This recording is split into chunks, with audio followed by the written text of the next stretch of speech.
विस्तार कर सतगुरु गुणान पार राम चरण दे राम धन अनंत किया उपगार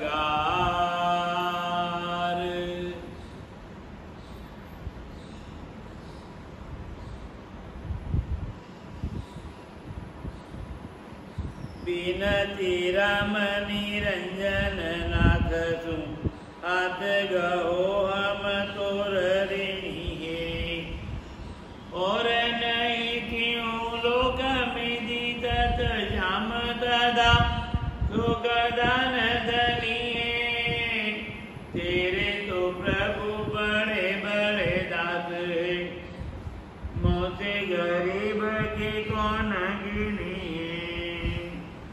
मोसे गरीब की कौन गिनी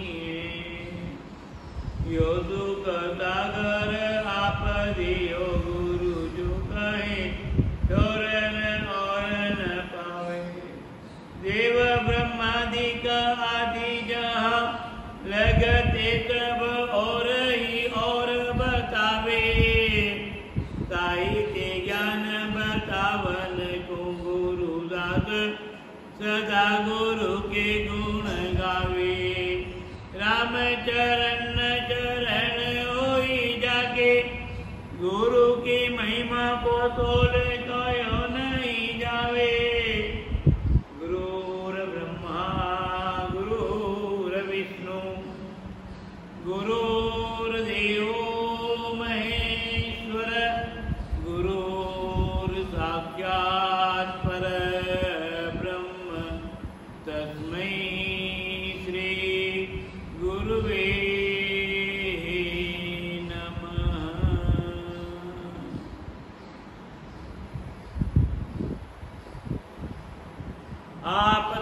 आपदामपहर्तारं दातारं सर्वसम्पदां लोकाभिरामं श्रीरामं भूयो भूयो नमाम्यहम् शान्ताकारं भुजगशयनं पद्मनाभं सुरेशं विश्वाधारं गगनसदृशं मेघवर्णं सुभङ्गं लक्ष्मीकान्तं कमलनयनं योगवीर्यागम्यं वन्दे विष्णुं भवभयं सर्वलोकैकनाथम्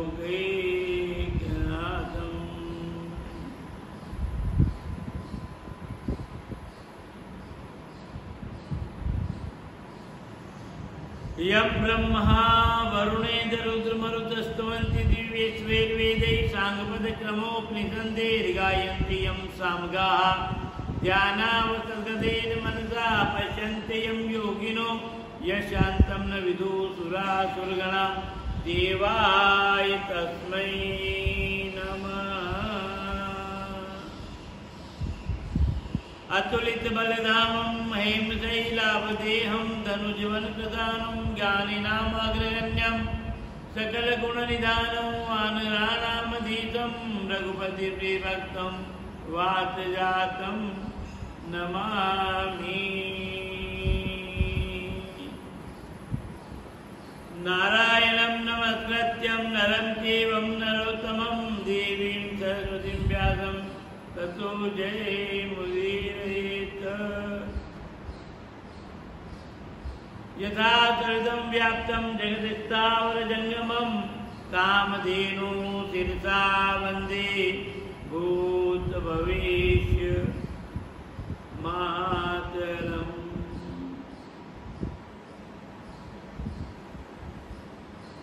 मुखं करोति वाचालं पंगुं लंघयति गिरिं यत्कृपातमहं वन्दे परमानंद माधवम्।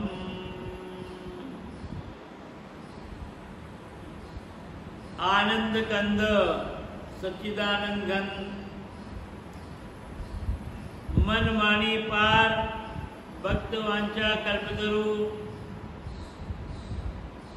परमात्मा के पावन चरणों में बारंबार कोटिशः प्रणाम निवेदन करता हूँ। ज्ञान बख्शिश करने वाले, संसार सागर से पार उतारने के लिए भगवत नाम रूपी जहाज में बैठाने वाले तत्व शिरोमणि तत्वज्ञ ब्रह्म पद से ओतप्रोत ज्ञान मैं गुरुदेव के श्री चरणों में बारंबार प्रणाम निवेदन करने के साथ ही भूत भविष्य तीनों ही युगों के जितने भी महापुरुष हुए हैं उन सभी महात्माओं के चरणों में प्रणाम। उपस्थित भगवत प्रेमी भाइयों, माताओं और बहनों, शनै शनै करके चातुर्मास की अवधि जैसे जैसे कम होती जा रही है वैसे वैसे भक्ति का भी उतार आ रहा है। भाइयों, अपना पावन प्रसंग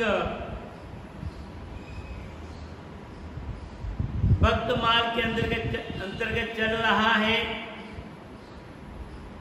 और महान भगवान के प्रिय लाडले ऋषि अगस्त का प्रसंग आप लोगों के सम्मुख चल रहा है। एक समय की बात है भाइयों, बहुत पुराने समय की बात है, अर्थात प्राचीन का। ये सृष्टि तो युग युग से चली आ रही है, युग युग से, और हर युग में अलग अलग घटनाएं, प्रसंग, चर्चाएं हुई है। कोई याद है, कोई याद नहीं है, कोई लिपिबद्ध है, किसी का नहीं भी है। जैसे आज कभी 25 साल पहले, 30 साल पहले किसी गांव में गए आप और अब जाओ तो उस गांव में इतना अंतर, पहले तो ऐसा कुछ भी नहीं था और अब जितना डेवलपमेंट विकास हो गया पता ही नहीं लगा। तो उसी प्रकार भाइयों, माता और बहनों, युग युग से संसार परिवर्तनशील रहा है, युग युग से। तो यहाँ पर भी प्राचीन समय की बात बता रहे हैं कि एक समय देवराज इंद्र ने वायु को और अग्नि देवताओं को, देव को राक्षसों के संहार के लिए कहा, आज्ञा दी तुम जाओ दोनों ही। ये राक्षस जो है असुर समूह सदा वही मोही, ये असुर लोग, दुष्ट लोग जो है सज्जनों को परेशान करते हैं, इसलिए तुम जाओ और असुरों का संहार करो। उनकी आज्ञा को प्राप्त करके दोनों ही ने बहुत सारे दैत्यों को, राक्षसों का संहार कर दिया, भस्म कर डाला। किंतु कुछ राक्षस बड़े बुद्धिमान, बड़े चतुर की यादों अपन बच नहीं पाएंगे। देखो, जहां पर अग्नि और वायु दोनों का संपूर्ण मिल जाए तो प्रलय, दोनों का संपूर्ण मिला कि प्रलय ही प्रलय, कोई जीवित नहीं रह सकता। तो कितने ही असुर भस्म हो गए, नष्ट हो गए दोनों के संयोग से। तो उनका अपना बचाव का क्या, जिधर देखो उधर आग ही आग, तो चलो अपन तो समुद्र में जाके बैठ जाए। पानी का और अग्नि का संयोग है ही नहीं। अग्नि प्रज्वलित हो रही, पानी की मात्रा ज्यादा हो तो अग्नि को बुझा दे, पानी की मात्रा कम हो और अग्नि प्रबल हो तो पानी को सुखा दे। तो यह समुद्र में अथाह पानी, कितनी आग लगी, अथाह पानी, तो उन्होंने समुद्र में जाकर के बैठे और समुद्र में छिप गए।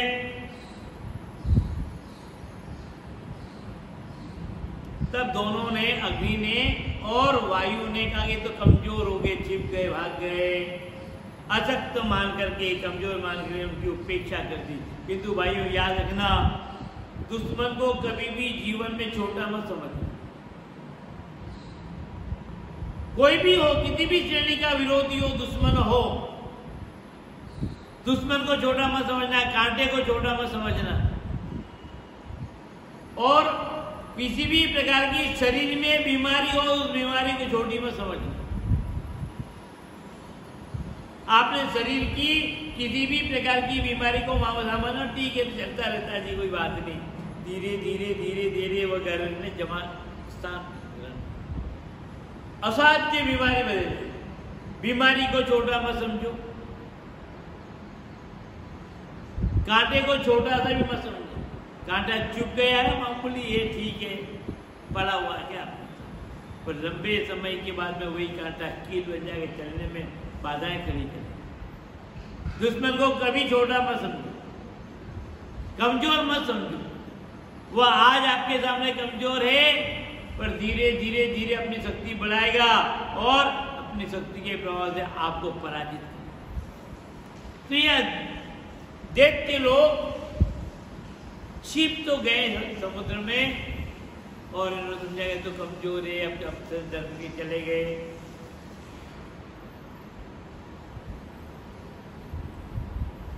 किंतु यह दिन को तो लोगों के सामने छिप जाते और रात्रि को मौका देकर के निकलते, और रात्रि के समय ऋषियों को, मुनियों को, मनुष्यों को, इन सब को तकलीफ देते, परेशान करते, नष्ट करते। तब देवराज ने कहा, अरे अभी तो राक्षस बचे हुए हैं, मैं तो समझ रहा था कि नष्ट हो गए। फिर उन्होंने आदेश दिया, वायु से कहा देवराज ने कि देखो ऐसा करो, तुम्हारे में ताकत है कि तुम पानी को सुखा दे, पानी को सुखा सकते हो तो तुम समुद्र का शोषण कर लो, और इसमें इनका शोषण करने के बाद में ये भी समाप्त हो जाएंगे। पर मन में विचार आया कि मान लो मैंने समुद्र का शोषण कर लिया, तो समुद्र में हजारों लाखों जीव हैं, जो पानी ही जिनका आधार है, पानी के बाहर वो अपने जीवन को समाप्त कर देंगे। और ऐसा मान करके देवराज इंद्र की आज्ञा का पालन नहीं किया, ये गलत आदेश दिया। देखो भाई, एक बात याद रखना कि कोई भी बात हम सुने और सुनने के बाद समझें, और समझने के बाद में उसको अपने जीवन में अंगीकार करें। सुनते ही एकदम से भावावेश में नहीं आए। कितने ही उदाहरण ऐसे, व्यक्ति ने कोई बात सुनी और एकदम भावावेश में, परिणाम उठता है। इसलिए कि सुनना अच्छी बात है, पर सुनने के साथ में समझना और ज्यादा अच्छा। समझ करके फिर उसको अपने जीवन में माना।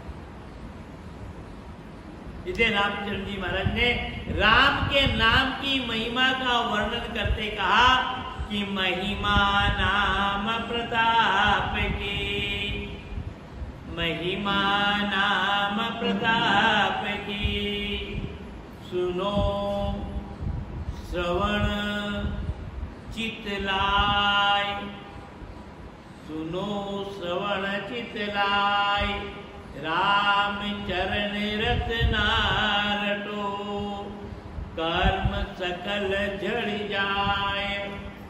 स्वामी जी महाराज कह रहे, मैं जो कह रहा हूं ना, इसको पहले आप ऐसे सुन लो सामान्य, और फिर श्रवण है वही मनन करना। सुन तो लो आप, पर सुनते उठो मत, करो मत, पालन मत करो। उसको अपने जीवन में मनन करो, सुनो श्रवण, और फिर निधि ध्यान, चित्त लाय, अंगीकार, और फिर कर्म में लगो। राम चरण रसना रटो, कर्म सकल जड़ जाए। यदि आपने अपने जीवन में नाम की उपासना महिमा को सुन करके समझ करके और नाम से जाप में लग गए, तो चाहे कितने ही जन्म के कैसे भी कर्म हो, कैसे भी कर्म हो, कितने ही जन्म के कैसे भी कर्म हो, वो सब कर्म समाप्त हो। इस प्रकार से भले कितने ही वर्षों का कचरा पड़ा हुआ हो, कितने ही वर्षों, अपन सोचते हो रहे तो वर्षों पुराना कचरा है, कैसे साफ करेंगे? एक उपाय बता, थोड़ा सा केरोसिन डाल दो और उसमें लगा दो आग, और समय के साथ थोड़ा ऊंचा नीचा करते जाओ, ऊपर नीचे करते जाओ, अपने आप धीरे धीरे धीरे धीरे वो जितना भी कचरा है वो सब जल करके फंस। उसी प्रकार के कितने ही जन्मों के जो भी पाप है ना, चाहे वो जान से किए चाहे अनजान से किए हो, किसी भी प्रकार के किए हो, वो सब पाप भी समाप्त। तो अगस्त्य मुनि का प्रसंग चल रहा है भाइयों। उन्होंने कहा कि आपका आदेश सही नहीं, अनुचित है, इसमें कितने जीव समाप्त हो जाएंगे। तब इनको बड़ा क्रोध आया। देवराज को, अच्छा मैं राजा हूं, राजा की बात तुम लोग नहीं मानते हो? अरे तुम तो मेरे आज्ञा में रहने वाले,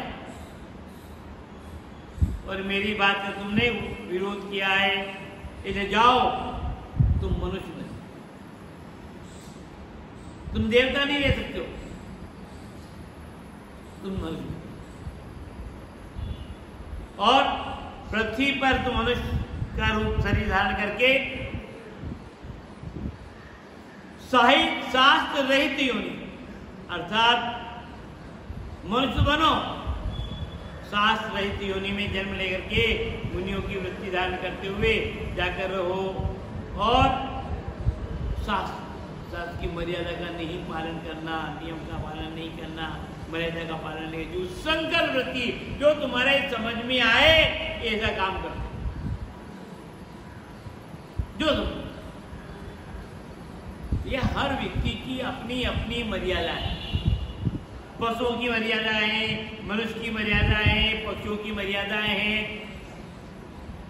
और अपनी अपनी मर्यादा में जो व्यक्ति अपने जीवन को निभाता है वही सफल है। जिसने अपनी मर्यादा का उल्लंघन कर दिया उसका अस्तित्व समाप्त हो जाता। हम आज तक अयोध्या के चक्रवर्ती सम्राट महाराज दशरथ के पुत्र राम को भगवान की दृष्टि से मानते हैं। क्यों? कि उन्होंने जीवन में मर्यादा का पालन किया, मन में जैसा आया ऐसा नहीं किया, शास्त्रीय मर्यादा। ये लोग आज भी इनको कहते हैं कि मर्यादा पुरुषोत्तम, चाहे कितना भी कष्ट, कैसी भी विपरीत परिस्थितियां बनी, किंतु उन्होंने मर्यादाओं का उल्लंघन नहीं किया। और हम तो थोड़ा ना तकलीफ आई तब आपातकाल मर्यादा काटना, कहीं की आफत आ रही, आफत एक बहाना बना लेते हैं, गली निकाल लेते हैं कि जब आफत आ गई थी तो हमने मर्यादा तोड़ दी। अरे आफत है क्या तुम्हारे? मर्यादा को जीवन में मजबूती से डाल। तो हर पशु अपने अपने इष्ट की पशु निभावे टेक, राम चरण नर स्वार्थी जाका मता अनेक। अपने अपने स्वार्थ में, अपने अपने लोभ में हम बार बार अपनी मर्यादा बदल देते हैं, नियम बदल देते हैं, इष्ट बदल देते हैं, साधना बदल देते हैं, रास्ता बदल देते हैं। फिर कहते हैं मेरे साथ ऐसा हो रहा, हुआ क्या? तुमने अपनी मर्यादा को मजबूती से पालन तो किए ही नहीं। तो कहा कि तुम मुनि वृत्ति रहित, शास्त्र रहित, मर्यादा रहित, जो मन में आए उस संकल्पता से रहो, और जब तक तुम वहां पर मृत्यु लोक में रहोगे, स्वतंत्रता से रहोगे, और तुम चुल्लू से पानी नहीं पी लेते हाथ,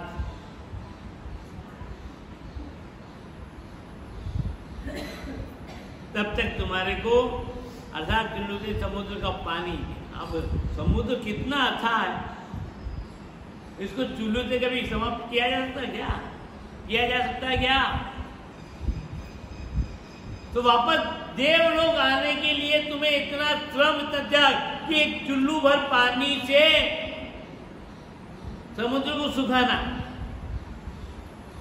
यह शक्ति जब तक तुम्हारे में ना आ जाए तब तक तुम पृथ्वी पर ही रहना, मृत्यु लोक में ही रहना। ये आदेश देवराज इंद्र ने दे दिया और तुम्हें मृत्युलोक में ही रहना पड़ेगा।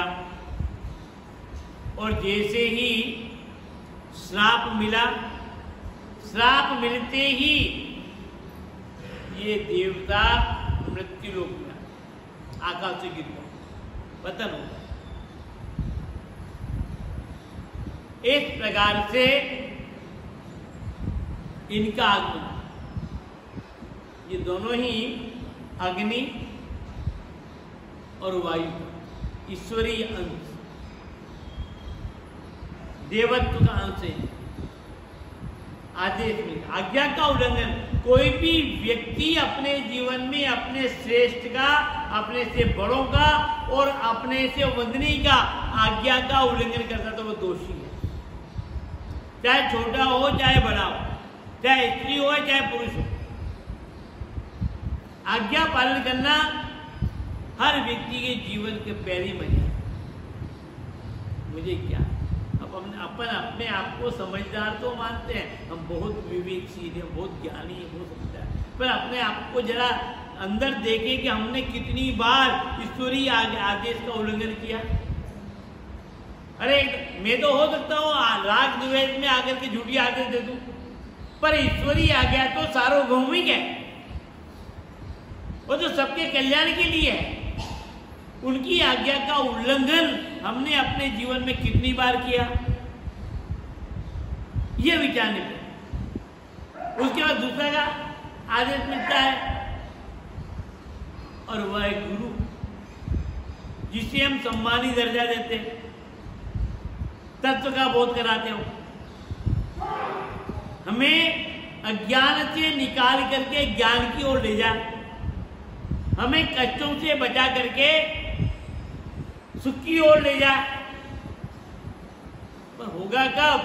कि जब हम उनके मार्ग में चलेंगे। वो जो कहे वो, मैं तो नहीं कर, मत करो, दुख उठाओ, तो आज्ञा का पालन। उन्हीं दिनों की बात है भाइयों,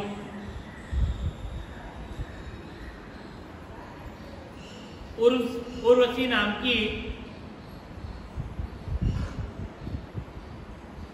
अप्सरा मित्र देवता के यहां पर जा रही थी।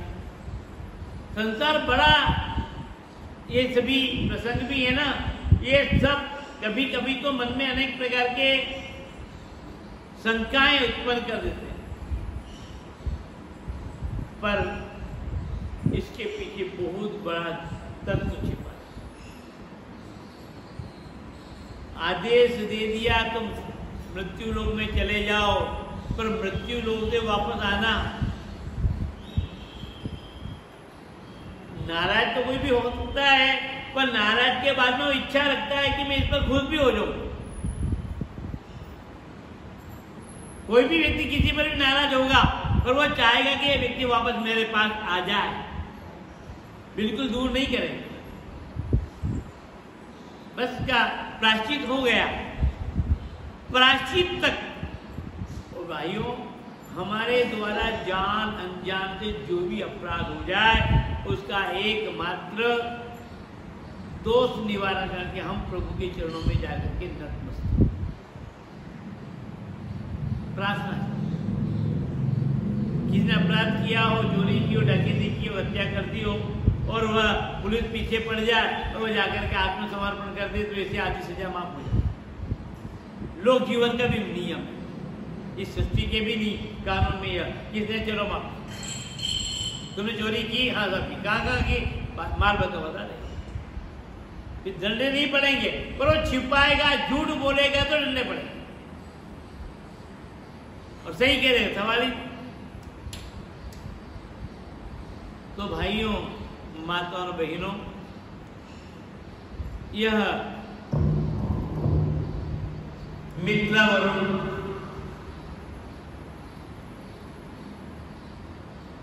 के पास में स्वर्ग की अप्सरा उर्वशी जा रही थी, और उस दिन उसको उनके पास जाना, पर वरुण ये भी जल कर दिया, मित्र ये भी जाना वहां था, और उसकी सुंदरता पर उस वरुण ने कहा कि तुम बड़ी सुंदरी हो और तुम आज मेरे यहाँ। उसने कहा कि वैसे तो किसी के भी यहाँ रहते थे, जो कह देते वहां है, एक आज के लिए हम वहां जाएंगे जहाँ राजा आते थे। हम तो सेवक हैं, जो मालिक जहां के लिए भेज चले जाए। पर उन्होंने कहा जाए तो एक बात कहूं मैं, कि तुम शरीर से जाओ, शरीर से जा सकते हो, पर कम से कम तुम्हारा मन तो हमारे में दे दो। हाँ, ये हो, आपने कहा तो शरीर उधर चला जाएगा, बना बोल। अब ये संभव है क्या?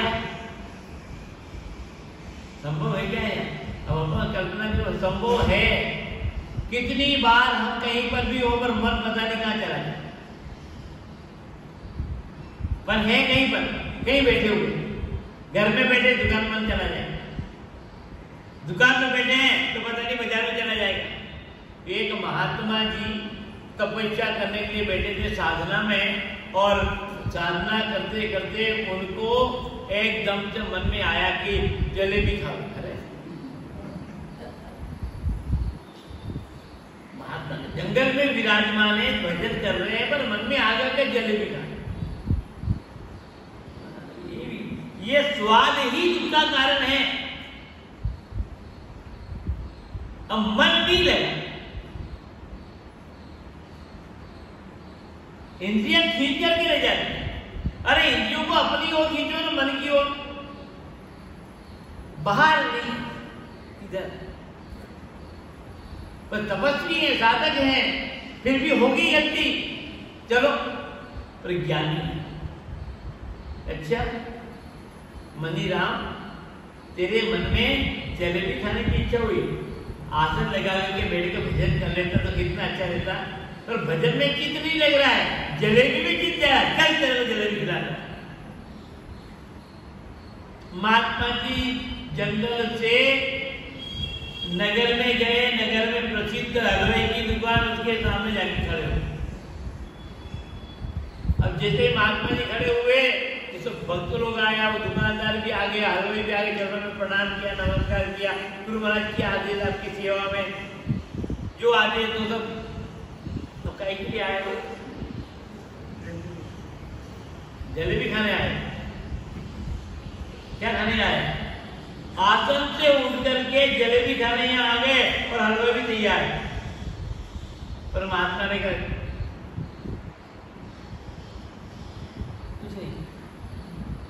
मन का उपदेश मन को ही देना है।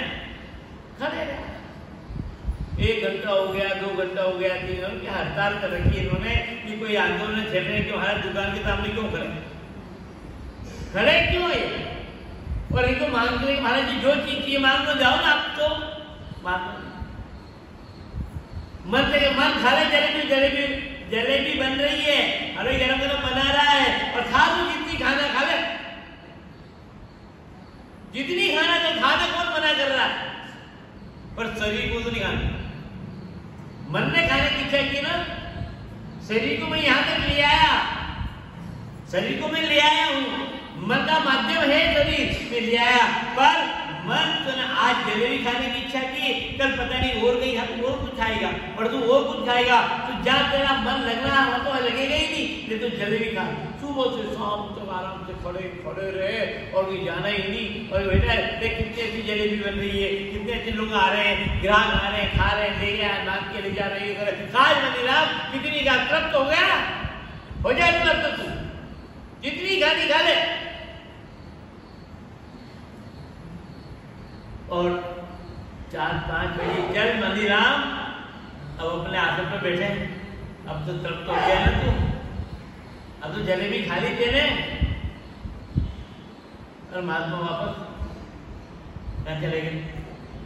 तो हम जो है ना, जो मन के अंदर वृत्ति आए उनको साकार करने का प्रयास करते हैं। और महात्मा क्या करते हैं कि चलो तेरे मन में ऐसा भाव आ गया, पर चल दिखा देता हूँ, दूंगा नहीं क्या, आज तेने ये बात की, कल और कहेगा, परसों और कहेगा, तो आया किसके लिए,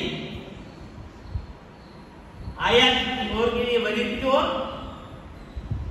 अरे आया था भजन करने के लिए। और तेरे जीव का तो तुम मन दे दो, ठीक है।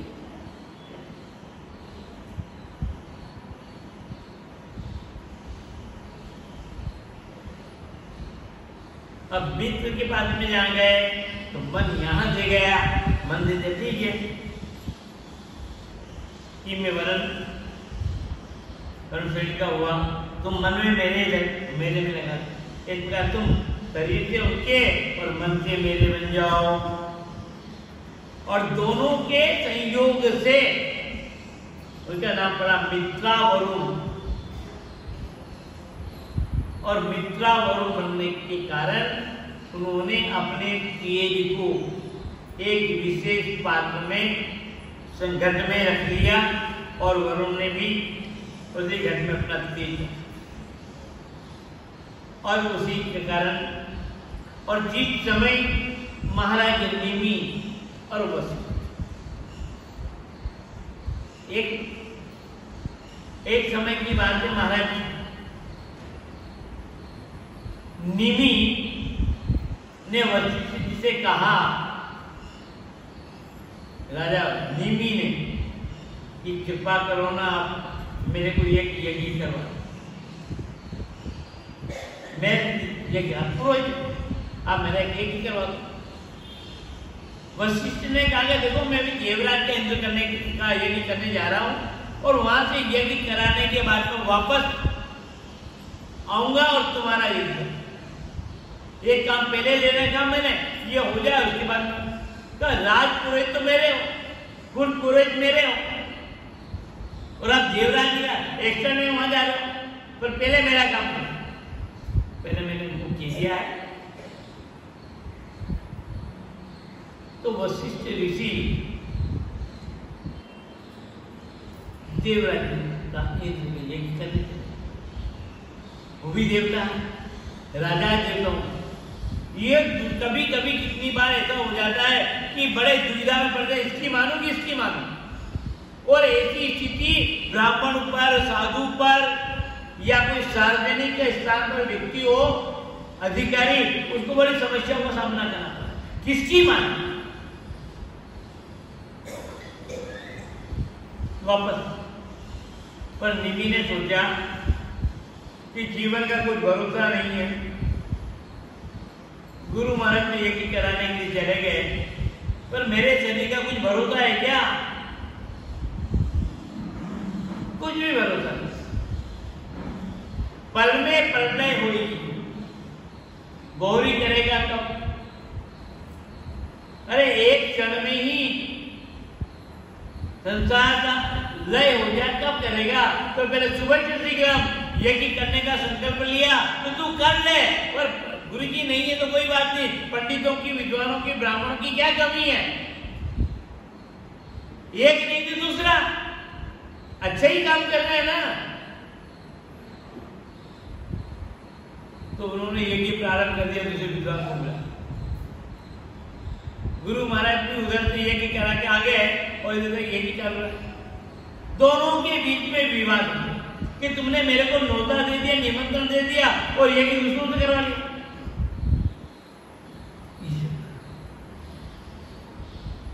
या तो न्योता ही नहीं देना था, गिरे नहीं चाहिए था कि मेरे से यज्ञ करा, मेरे को यज्ञ मेरे को तो कह जब मैं वहां का काम जल्दी संपादन करके तुम्हारे यहाँ आया और यहाँ का काम कानून है।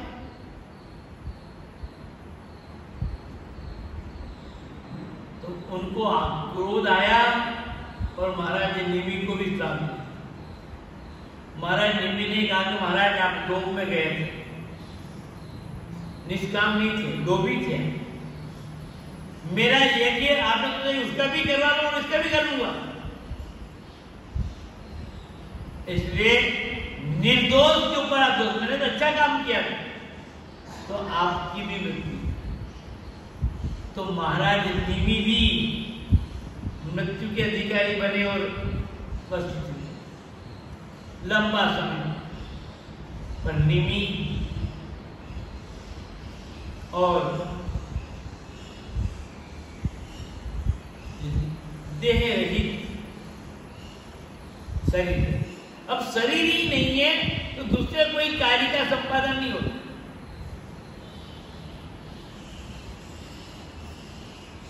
वशिष्ठ जी ने ब्रह्मा जी से जाकर के प्रार्थना की, भगवान मैं शरीरहीन हूं, देहहीन हूं, शरीर है नहीं, और जिसके कारण संसार की जितनी भी क्रियाएं हैं उन सभी क्रियाओं का संपादन यदि हो तो शरीर के माध्यम से। अब अपन कहते हैं व्यवहार में अब इसको तो भूत लग गया, अब भूत देखा है किसी ने? कहां से रहेगा? अब कह तो दिया इसको भूत लग गया, और भूत है क्या? अर्थात उसमें कोई तत्व की कमी है जिसके कारण जो है 5 तत्व तक क्षिति, जल, पावक, गगन समीरा,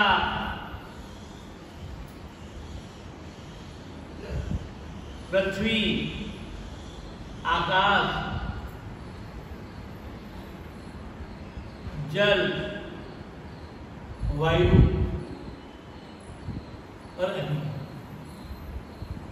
ये पांचों तत्व जब मिलकर तब शरीर की रचना हो। पृथ्वी का भी अंश, जल का भी अंश, हवा का भी अंश, अग्नि का भी अंश। अग्नि का अंश नहीं होता तो चल ही नहीं सकते, ऊर्जा है ही नहीं अपनी, भोजन कर तो पच ही नहीं सके। जल नहीं हो तो जीवन ही नहीं चलता। हर प्राणी को जल की आवश्यकता, स्थूल काया मिलता है। ये शरीर जितने भी स्थूल में जितने भी दिखाई दे रहे हैं चलते फिरते, ये सब क्या है? इनमें पांचों तत्वों का समावेश है। इसलिए हमें, और फिर प्राण, पंच प्राण हमारे प्राण भी एक प्रकार के पंच प्राण, पंच वायु, ये बड़ा सूक्ष्म विषय है और बड़ा गंभीर विषय। ईश्वरीय तथ्य को समझना बुद्धि का विषय नहीं, बुद्धि विलास नहीं। बुद्धि से समझने, हम अपन बाहरी सिद्धांत तो बुद्धि समझते, एक दूसरे हम बुद्धि पर, यहां पर ईश्वरीय तथ्य को समझने के लिए हमारी बुद्धि का, बुद्धि का विषय है ही नहीं। ये विषय होता है बुद्धि से भी पर क्या है?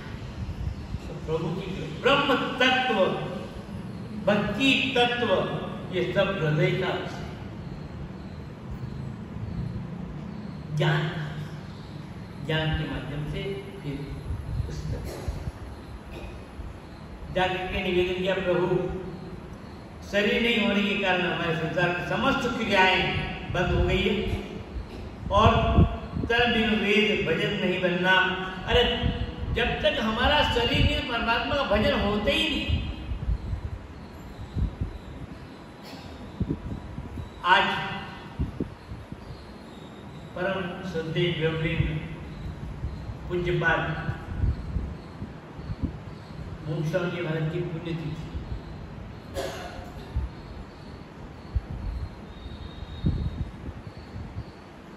करीब 7 वर्ष पूर्व 2015 में वो ब्रह्मलीन हुए। उस समय भी मेरा कार्यक्रम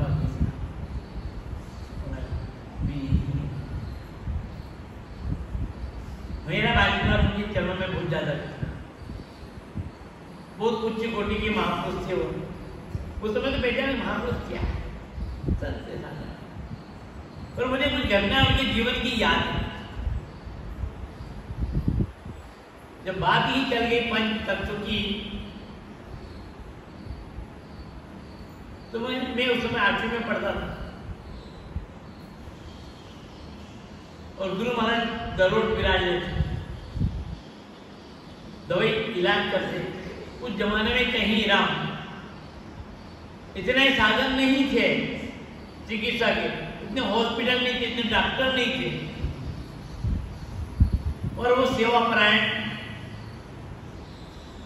उदयपुर से उन्होंने विद्याचार्य की डिग्री ली कॉलेज में, और फिर चिकित्सा के दरुण में 25-30 साल तक लगातार करते रहे। पर उन्होंने संग्रह नहीं किया परोपकार। आज तो डॉक्टर एक बार बन जाए उसके बाद निहार चल जाना है, धनार्जन, पर उनका सेवार्जन का लक्ष्य था। संत अपने जीवन में धनार्जन नहीं अपनाते, वो तो सेवार्जन। मेरा जीवन में जो कुछ है लोगों की सेवा होती रहे, ये उनकी जीवन। मुझे अच्छी तरह से ध्यान है, वो प्रसंग में बता रहा हूं आपको कि एक ठाकुर साहब का नाम था शंभू सिंह, वयोवृद्ध थे। कहीं पर उनको प्रेत मिले, प्रेत मिल गया तो वैसे ही काम। गुरु महाराज को बीमार हो गया, गले दिखाया, वो वहां से कह रहा बुला लो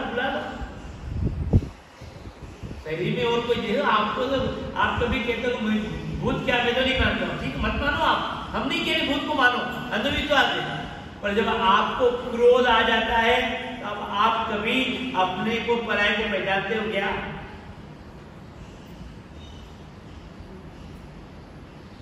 पहचाना? अपने पराये को जानते हो क्या? क्रोध में तो ये कहां से आए? आप तो वही हैं। आप नहीं मानो भूत, मैं नहीं कह रहा मानो, पर जब आपको क्रोध आ जाए उस समय अपना पराया कुछ नहीं समझोगे आप, किसी को नहीं मानो, कितने ही समझा। आपका लाडला भी बच्चा आपके सामने आ जाए, क्रोध में आ जाए तो उठा के फेंक दोगे आप। ये क्या चीज है? बड़ी कीमती चीजें आप लाए, मनपसंद, तो क्रोध आ गया तो उनको उठा फेंक दो।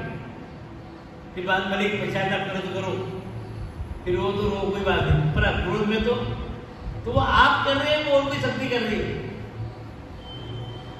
आप नहीं कर रहे, आप तो अलग ही हैं, पर आपके शरीर के अंदर कोई अलग से शक्ति प्रभावित हो गई, जिसका नाम है क्रोध, जिसका नाम है क्रोध। वो प्रभावित है और आप कमजोर हो गए, और वो जैसा चाहा वैसा होगा, जो चाहे जैसा बोला। आपसे कभी गलत नहीं बोलते, किसी का तिरस्कार अपमान नहीं करते, पर बोल रहा। तो प्रेत भी भूत भी ऐसे ही बोलने लगा। मैं तो कुछ जानता नहीं हूँ, पर इलाज करना, हाँ करो तुम्हारा इलाज।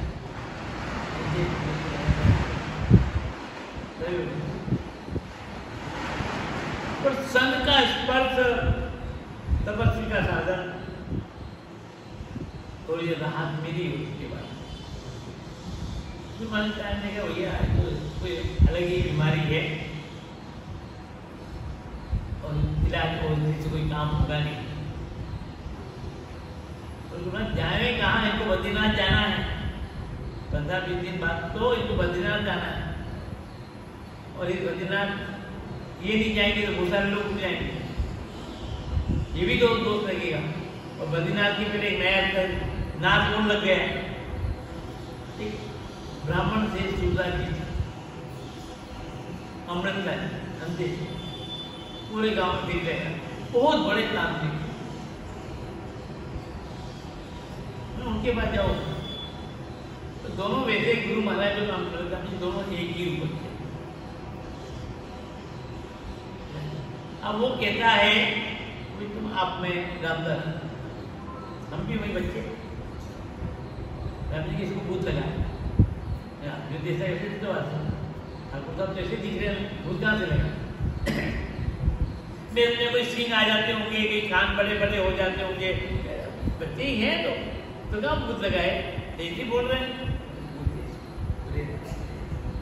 तो वो कहता है कि महाराज अब भले ही कितना ही पानी है, पानी पी नहीं सकते, कितने ही भोजन बन रहा हो भोजन खा नहीं सकते, कितने ही जंगल में वृक्षावली में फल लगे हुए हैं वो वृक्ष के फल नहीं खाते, भूखे प्यासे हम इधर उधर भटकते रहते, भटकती आत्मा हमारी। पर आपके दर्शन करने थे, शरीर में आने के दर्शन करने थे, हमें मुझे कुछ शांति, आपने उद्धार तो कहते चलो उद्धार कितने हो गए? क्या मेरे भागवत सुना? भागवत आजकल तो भागवत सरल है, गांव में 2-2 3-3 बार भागवत हो जाए, हर साल हो जाए, भागवत वाले भी मिल जाते, पर उस जमाने में भागवत बहुत बड़ा काम था। हर कहीं तुम्हारे के चातुर्मास आ रहा है, चातुर्मास में मैं तुम्हारे को 3 महीने की भागवत कथा सुना सकता, बाकी कोई जजमान है नहीं, नजर हो जाए। पर एक शर्त है, भागवत में 3 महीने सुना दूंगा, पर इसका शरीर छोड़ना पड़ेगा। ऐसे शरीर महाराज ठिकानादार आदमी है, अच्छा खाना पीना मिलेगा, थोड़े दिन रहने तो मुंबई से आया है, इस बद्रीनाथ जाना है, यात्रा में जाना, पता नहीं कौन से पाप के कारण तेरे को प्रेत योनि मिली और शुभ कार्य में फिर विघ्न खड़ा करेगा, तो पता नहीं तेरी क्या दुर्गति होगी। तो भाइयों तो बात हमारा आपने आदेश दे दिया, मैं आज के बाद दूसरे लिए नहीं हूँ, बिल्कुल आए, यात्रा भी की अच्छी, वापस आ भी गए, और चातुर्मास भी आए। चातुर्मास में दरोड़ी मेरा एक ही गांव में 25 साल तक लगातार था। तुम कहो प्रार्थना करो चौमासे के लिए तो भी ठीक है, और नहीं करो तो भी ठीक है, मैंने तो यही चातुर्मास में कहता, पर तो लोगों ने किया रवि कथा करो तो कर देते, तो कोई बात नहीं।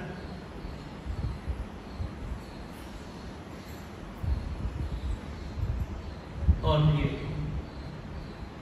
भागवत के माध्यम से तो कहा करते हो कि ये लोग खा पी नहीं सकते, तो भूत है क्या? देह रहित है, किसी के शरीर में आकर के ही अपने शरीर का गुजारा कर सकते। तो यहाँ पर वशिष्ठ जी ने भी ब्रह्मा जी से जाकर के यही कहा कि प्रभु श्राप के कारण मेरी मृत्यु तो हो गई, अब देह रहित हो गया, शरीर ही नहीं रहा, आप कृपा करें कोई ऐसे उपाय करो मुझे वापस पुनर्जन्म हो गया, और पुनर्जन्म होकर के मैं अपने देव कार्य कर सकूं, कार्य आप कृपा करें। तो फिर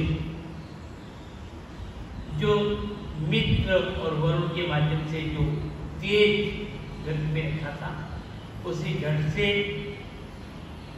अगस्त ऋषि का प्राकट्य हुआ है, और चंद्रबाहु अक्षमाला कमंडलधारी अगस्त जी के रूप में यह प्रकट हुए हैं। महाराज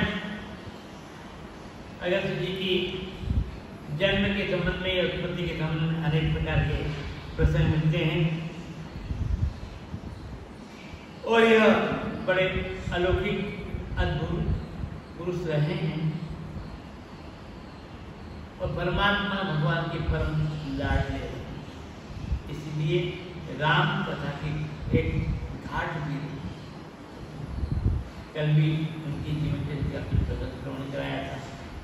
आज भी कुछ प्रसंग आपको सुनाए, ये सब भक्तों के चरित्र, भक्तमाला में, भक्तमाला ग्रंथ में, और भक्तों के चरित्र को सुनते सुनते हमारे भी हृदय में, अंतःकरण में भक्ति के बीज का अंकुरण, भक्ति के,